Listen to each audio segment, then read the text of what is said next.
Man, 4.5 hours of that does not sound good. Let's talk a little bit about this. What's your favorite scary movie? Be afraid. Be very afraid. I want to be a fighter, like you. Oh, let it burn! Let it burn! Did you miss me? You have to shoot them in the head. They always come back. The boat can leave now. Tell the crew. Well, sometimes that is better.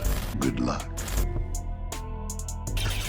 Hey everybody, I'm Killjoy Jake, and instead of having friends, I have horror movies. If you like new horror flicks just as much as I do, then make sure to like this video and subscribe for more updates just like this one. Also, the best way to support the channel is by becoming a Patreon supporter, where you'll get exclusive perks like trailer reactions and bonus review videos. Become a Patreon supporter today by clicking on the link in the description below. Thank you to everyone who keeps me in business. Now let's get into the updates. Ron 2 Hick, which is of course what we're all calling Ready or Not 2 Here I Come, has been officially rated R. You want to know why? Radio Silence's sequel to their 2019 hit is rated R for strong bloody violence, gore, pervasive language, and brief drug use. So many reasons to be excited for this one, I don't even know where to start. First and foremost, in our lead roles is teaming up two of the absolute coolest scream queens working in the industry right now. That is of course Catherine Newton and Samara Weaving. In supporting roles are Buffy, Frodo, and the master of body horror, oh my god. And horror fans should perk their ears up for this last point. This flick is going to have some crazy competition from Warner Bros. Also releasing on March 27th is They Will Kill You, a movie that looks very similar to Ready or Not. Zazie Beetz is hired to be a maid at this high-class chateau in the city occupied by wealthy elite types. Little does she know, they plan on sacrificing her as part of their seemingly fucked up deal with the devil. What they didn't count on, however, is that she's a total badass and kicks their fucking asses. Now, while that sounds like a wonderful mixture between Ready or Not and You're Next, it does almost have like a rip-off energy about it. Upon watching the trailer, however, you can see that this flick definitely has its own personality. I have some high hopes for this weird little movie that features a stellar cast of familiar faces, such as Patricia Arquette, Heather Graham, and Tom Felton. The trailer also showcases some beautiful 70s-inspired cinematography with some snap zooms and wide shots, and there's also a massive demonic monster. How the hell is that going to play into this? I don't know. This is going to be an all-out horror battle where the audience wins and the 1% loses. I mean, it just doesn't get better than that, ladies and gentlemen. Now, before we wrap up our Ron 2 Hick update, did you guys know that there is a brand new t-shirt at the merch store for our Scream fans out there that says Stu is da daddy on it? It's perfect to wear to the theater on February 27th when Scream 7 drops, especially if you believe that that character is still alive and also a spicy papa, if you know what I mean. This shirt will be gone forever on January 31st, so pick it up while you can. You still have a little over a week to do so. Which movie do you think is going to win this legendary horror battle? Ready or Not 2 Here I Come, or They Will Kill You? Let me know down in the comments below. I gotta root for Radio Silence here. I am definitely a little more excited for Ready or Not 2, but They Will Kill You is certainly giving it some competition, and man, this movie looks fun. You can decide for yourself on March 27th when these bad boys release in theaters.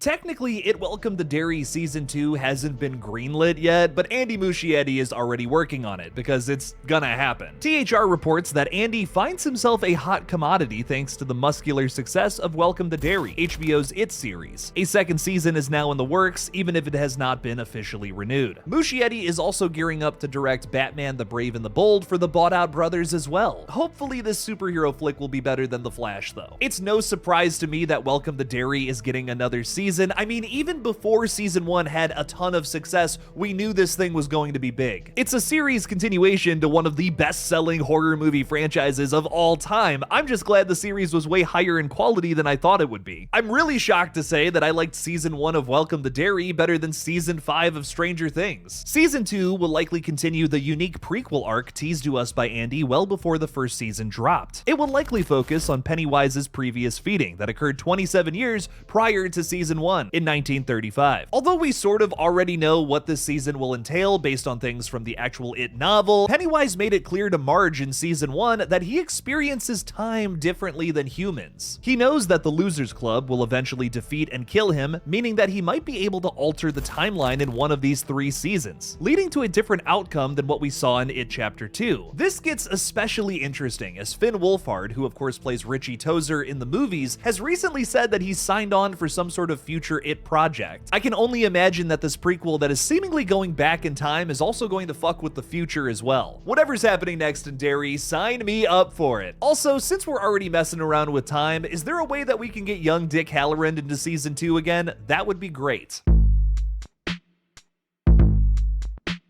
We have some updates on Evil Dead 6 and 7. None of y'all comment about the thing, don't even allude to the thing, or so help me. So first off, as many of you know, Evil Dead Burn, the 6th entry in the beloved horror franchise, comes out this summer on July 24th from up-and-comer Sebastian Vanacek. An alleged screening has already taken place for the film, with lots of positive reception so far. The flick is said to be just as brutal and comparable to Evil Dead Rise, as well as the 2013 flick. It takes place at an old house next to a funeral service and follows a main character named Alice. This is likely the character played by, and please excuse my pronunciation here, Suella Yako, the previously announced lead of this flick. Viewers of the screening have also noted some incredible camera work, things similar to what we saw in Sebastian's previous spider horror, Infested, and a dog actually gets possessed by a Kandarian demon at one point. Puppy lovers beware, you're in for a scare. I don't see this dog living through the flick. We're also hearing that there's going to be some French rap songs in this, which I know sounds really out of place for Evil Dead, but personally what I love so much about this series is that all these different directors are coming aboard the series and putting their own flavor, their own personality into each new installment. This has basically been the case for the franchise since the seeming reimagining, remake, whatever you want to call it, the 2013 film Just Evil Dead. This might be a criticism for some. I want to see Evil Dead flavored in different ways like this. Put all the French rap songs you want in there, baby. I'm here for it. Before I say any more, I do want to give a big shout out to Ken from Sledgehammer Horror for relaying this information to all of us. We have had like no plot details on this bad boy, so this was a breath of fresh air. Sledgehammer Horror absolutely fucking rocks, guys. Go check out the video that we did together talking about my very first horror movie, another spider horror, interestingly enough, Eight-Legged Freaks. Okay, so many thoughts here. I'm loving that this flick is seemingly taking a more simple approach as opposed to Lee Cronin's film that we got back in 2023. Don't get me wrong, loved the setting of Evil Dead Rise, a high-rise apartment building, very Demons 2 of you, Lee. I see what you're doing there. But I guess I kinda long for the simple cabin setting again,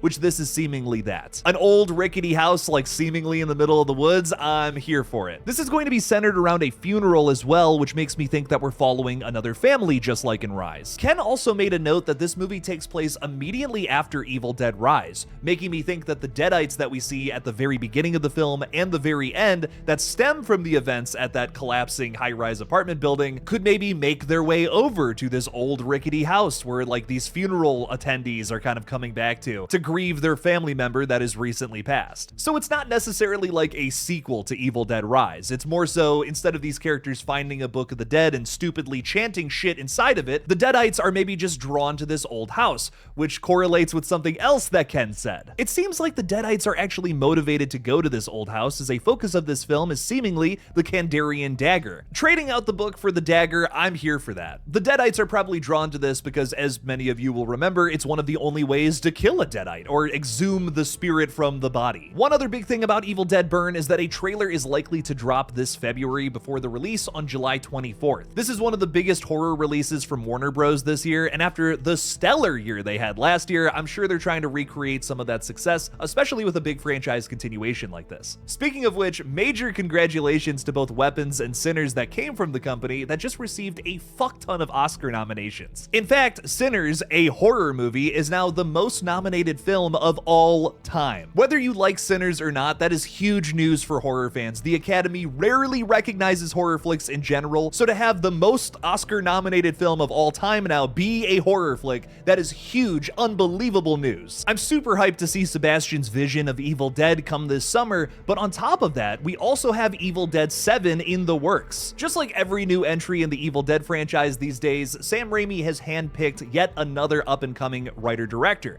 This time around, it's going to be Francis Galuppi, who made Last Stop in Yuma County, a movie I still just haven't fucking watched. I have to see that one, like, immediately. The flick is about to go into production, and we even got a cast list for it as well. Deadline reported yesterday that Charlotte Hope, Sister Victoria in The Nun, Jessica McNamee, Sonya in the new Mortal Kombat flicks, Zach Gilford from Mike Flanagan's Midnight Mass, Josh Hellman, Slit from Mad Max Fury Road, Ella Newton, Heather in Dangerous Animals, Elizabeth Cullen from Diabolic, and newcomer Ella Oliphant have joined the cast. Evil Dead 7 does not have a subtitle yet, just like the previous two flicks, but after Rise and Burn, could this one be Drown? Like Evil Dead in a swamp on the water? Something like that. Fire seems to be a big part of Evil Dead Burn. I think that old rickety house is going up in flames. Could the next time we do this whole thing, maybe it's raining?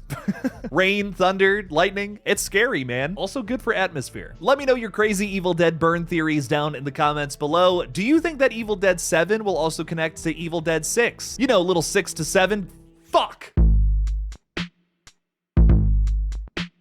Although The Strangers Chapter 3 is likely going to fall on its face when it hits theaters on February 6th, a supercut of all three flicks has allegedly been made and screened in LA this past week. And I'm being totally serious right now, 4.5 hour long supercut of the Strangers trilogy doesn't currently have a theatrical release date, and it's unknown what the plan is with this thing, considering the poor reception of the previous two releases. I strongly doubt that Chapter 3 is going to have any sort of different kind of buzz revolving around it. I seriously doubt it fixes any of the problems that I personally had with the previous two flicks. I'm sorry, but it's impossible for me to feel any sort of optimism when it comes to this trilogy after what we've seen so far. Here's what I'll say though, because I love you little weirdos so much who watch these videos, I will brave the 4.5 supercut of this trilogy if it does drop in theaters, and I'll do maybe a 5 hour long review on it. I'm willing to make this sacrifice for all of you so that y'all don't have to suffer through that. Stay tuned for more coverage on this disaster as part 3 drops in theaters, and maybe this supercut drops in theaters later on this year. I don't know, man. It's anyone's guess as to what the hell they're gonna do with this thing. Definitely some wild updates today, ladies and gentlemen. What was your favorite thing from today's video? I know personally I'm really excited to be talking about the Evil Dead franchise. 2 new movies coming up. Let's go, baby. Let me know your thoughts down in the comments below. Thank you guys so much for watching. Please subscribe, and as always, don't forget to kill it out there, y'all.